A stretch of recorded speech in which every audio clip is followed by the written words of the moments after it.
The thing that drinks at night. In the village of Nkara, people did not fear thieves. They feared the mornings. Every dawn, someone woke up weaker, paler, and closer to death.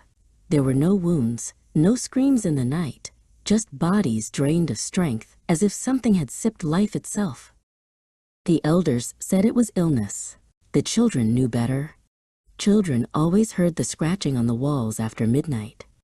It came without footsteps, without breath, only the sound of slow swallowing, like liquid pulled through a narrow throat. Amara felt it before she saw it, cold fingers brushing her neck, a heavy, suffocating pressure on her chest, and then came a voice, dry and ancient like rustling parchment, whispering into the stillness, still warm, still full. She couldn't move, couldn't scream. It was as if her very limbs had turned to lead, anchored to the bed by an invisible weight. Her blood answered the voice before she did, pulsing with a frantic, rhythmic heat that seemed to call out to the intruder. The demon did not drink from her skin. It drank from her shadow. It leaned over the dark shape she cast upon the floor, where veins glow unseen and where fear makes the blood sweeter. The thing unspooled itself from the corner, a predator of silhouettes. At dawn, Amara survived, barely.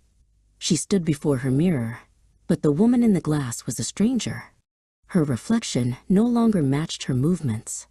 When Amara's face remained a mask of grief, the reflection pulled back its lips and smiled. The village priest, Okoro, revealed the terrifying truth. The demon was once human, a healer who had grown obsessed with the transition between life and death. He had learned that blood carried memories, strength, and time. He drank to live forever, and in doing so he became something else entirely. It feeds only on those who sleep alone, Okoro warned, his voice trembling as he gripped Amara's shoulder. But once it tastes you, it never forgets. It will return until there is nothing left but the husk of who you used to be. That night, Amara stayed awake. She surrounded herself with light, determined to fight the creeping dark. Dozens of candles burned, their flames dancing in the draft. She whispered prayers until her throat was raw, clutching a holy talisman to her chest. "You belong to me now," Malachor whispered, the sound echoing within Amara's own mind. He loomed over her, his presence extinguishing the last of the light. "You are already empty. Why fight the inevitable?